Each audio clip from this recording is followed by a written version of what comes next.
மக்களே welcome to FDFS with Mohi. Super girl படத்தினுடைய விமர்சனம் தான் பார்க்க போகிறோம். இந்த சூப்பர் கேர்ள் படத்தினுடைய கதைக்களம் என்ன அப்படின்னு கேட்டிங்கன்னா, சூப்பர் கேர்ள் வந்து ஜேடி மூடில் இருக்காங்க. ரொம்ப சோபரான மூடு, தண்ணிலாம் அடிச்சுக்கிட்டு வாழ்க்கையே வெறுத்து போய் இருக்கிறாங்க. அந்த ஒரு தரத்தில் இன்னொரு பக்கம் ஒரு பொண்ணோட அப்பா அம்மா வந்து ஒரு மர்மமான நபர்கள், ஒரு பைரட்ஸ் மாதிரி ஒரு நபர்கள் வந்து கொன்னுடுறாங்க. அந்த பொண்ணு ரிவெஞ்ச் எடுக்கணும்னு தோணுதா.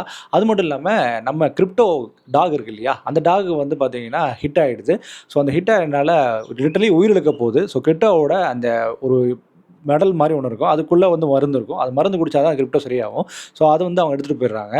அதனால் இவங்க 2 பேரும் சேர்ந்து எப்படி ரிவெஞ்ச் எடுத்தாங்க அப்படின்னு தான் கதையாக அமையுது. இந்த படத்தினுடைய பாசிட்டிவ் பற்றி பேசுவோம். இந்த படத்தை பாசிட்டிவ்னா கண்டிப்பாக விஷுவலாக மிரட்டி விட்டானுங்க. எஸ்பெஷலி செகண்ட் ஹாஃபில் வர அந்த டுவர்ட்ஸ் வர கிளைமேக்ஸ் வர அந்த ஃபைட் சீன் அண்ட் ஃபர்ஸ்ட் ஹாஃப்லேயும் ஒரு சில சீன்ஸ் இருக்கட்டும். அண்ட் விஷுவல் தான் செம்ம ஸ்டன்னிங்காக இருந்தது. மியூசிக் சூப்பராக ஒர்க் அவுட் ஆயிருந்தது.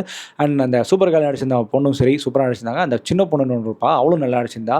அப்புறம் ஜேசன் மம்முவா நடிச்சிருந்தாரு. அவரோட கேரக்டர் பெருசாக இந்த படத்தில் எனக்கு பெருசாக தோணல.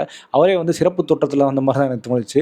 அண்ட் இந்த படம் மாதிரி கதைக்களம் அப்படி பார்த்தீங்கன்னா பெருசாக ஆஹா ஓஹோ அப்படின்னு சொல்லிக்கிற மாதிரியான கதைகளும் இல்லையோ அப்படின்னு தோணுது. ஏன்னா இந்த கதைகளத்திலேயே ஆல்ரெடி நிறைய படம் பார்த்துட்டோம். தார் படம் பார்த்துட்டோம். அண்ட் வந்து நம்ம ஊரில் மாஸ்டர் படத்தை ஜேடி கேரக்டர் பார்த்துட்டோம். அதனால் கதைக்களமும் பெருசாக வாவ் ஃபேக்டராக தேட்டரில் போய் தேட்டர் மூமெண்ட் இருக்க மாதிரியான கதைகளமாக இல்லை. எனக்கு தெரிஞ்சு இந்த படத்தை வந்து ஒரு வெப்சீரிஸாக எடுத்து கன்வெர்ட் பண்ணிக்கலான்ற மாதிரி எனக்கு தோணுச்சு. ஏன்னா அதாவது சூப்பர் கேர்ள் லைஃப்பில் நடக்கிற ஒரு முக்கியமான விஷயம் இல்லை, சூப்பர் கேர்ள் லைஃப்பில் நடக்கிற ஒரு அங்கம், ஒரு பிரச்சனை அப்படின்ற மாதிரி தான் இருந்தது.